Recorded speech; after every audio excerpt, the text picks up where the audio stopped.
Coming soon from SJS Direct, E-Steam, Little Girl Lost. The Devilish Diva helps a lost little girl find her way home in this devilishly funny E-Steam series adventure. Get E-Steam, Little Girl Lost at online booksellers this April. There's going to be a new Black Lightning show coming to either Fox or the CW. And while many would think a black male hero having his own television show would be a milestone, I would ask them to take a look at who's producing this show before you lay any praise on this Black Lightning show. Now, the Black Lightning show is going to be produced by Mara Brock Akil, the producer of shows such as Girlfriends and The Game, and Greg Berlanti, the producer of shows such as Arrow, The Flash, Legends of Tomorrow, Supergirl, and Riverdale.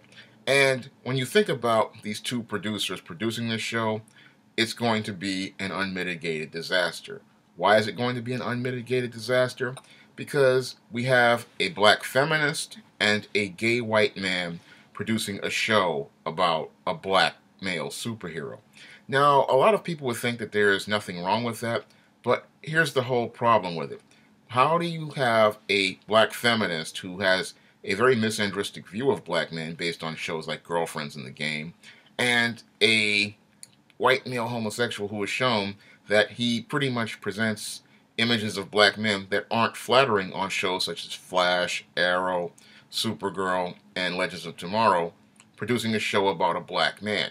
And if you look at the track record of this of Greg Berlanti and Mara Brock Akil, again, it's not a positive thing for the image of black men in media. Because, again, when we look at Girlfriends, most of the males on Girlfriends and The Game, they were not presented in a really positive light. When we look at guys like William Dent, who was a simp, when we look at the guy with the mother on The Game, he was pretty much presented as emasculated. And when we look at the other males on the shows, they were not presented as strong, intelligent males on the Mara Brock Akil side. And then when we look at the males of Greg Berlanti's DC superhero universe, and even the Archie Comics universe on Riverdale, we see dysfunction as it relates to the black male image.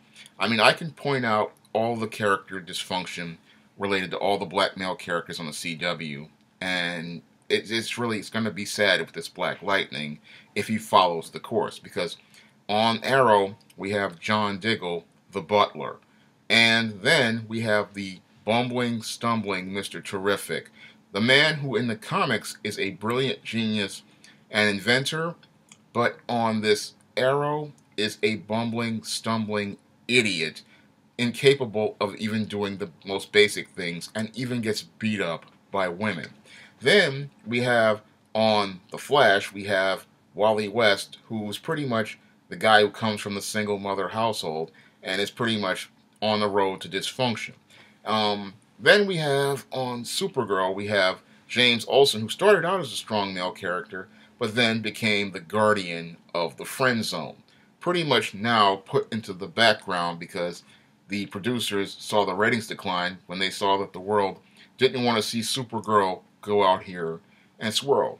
And then we have Jefferson Jackson, who is the asexual Firestorm, who is not seen as a love interest, not seen as somebody who is handsome or interesting, or seen in any sort of way outside of being the guy who just goes out here and stands there and plays the scared brother in many cases.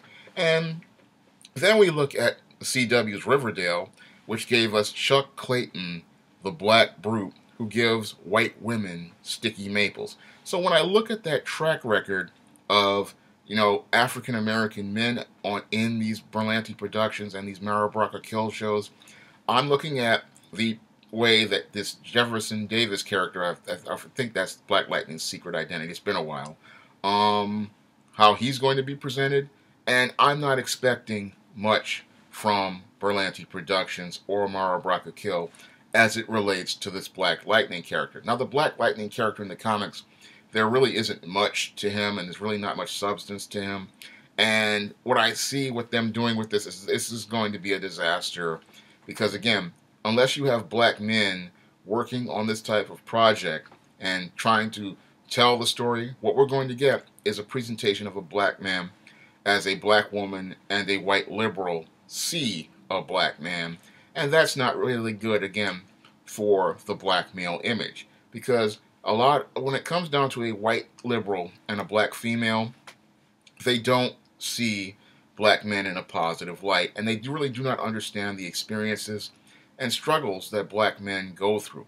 This is why they really shouldn't be working on this kind of show, because we're not going to get a balanced picture of a black male on screen like we got with the animated show Static Shock. Now, Static Shock was produced by Dwayne McDuffie, and he pretty much took charge of that show, and it was one of the reasons why the show was so great, because we got a balanced picture of an African American superhero, a humanized image of an African American superhero, and a lot of people don't appreciate what Dwayne McDuffie did when he was producing Static Shock, because we could have really gotten, what we got on these Berlanti shows, all the stereotypes we got there, the emasculation of this black male, and the stripping of his black male identity in that show. But because Dwayne McDuffie was there, we were able to get a balanced picture of black manhood and to see the issues that black boys go through, like in the episode of Static Shock where he ran from the police, and other episodes where he was dealing with racism. Those two episodes,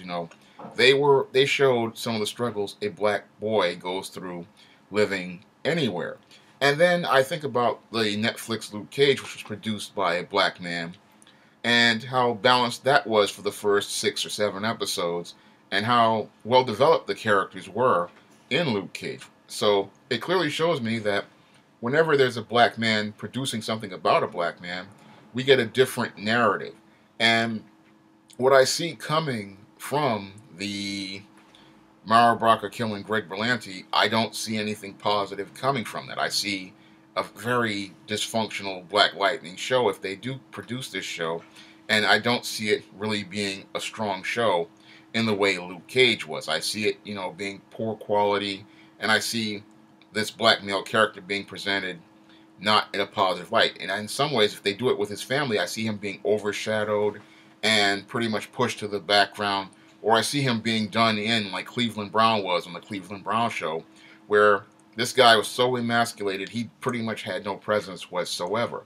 So it really does make a difference when you have a producer who's producing the show. Because again, as I've said in previous videos, those who control the money control the narrative, and those who control the narrative tell the story. So if you have a black feminist and a white man producing a show about a black man, I've learned not to expect much from it, because you're not going to get that richness, that depth, that complexity that you would get if a black man was producing and writing the show. Because when I look at Luke Cage, we got that richness, that depth, that complexity, and we got to really see what being a black man was about, the issues of a black man, and how it related to being a superhero. So when I think about what we're going to get if they do this Black Lightning show, it's going to pale in comparison, because a black feminist and a white liberal have no understanding of what it means to be a black superhero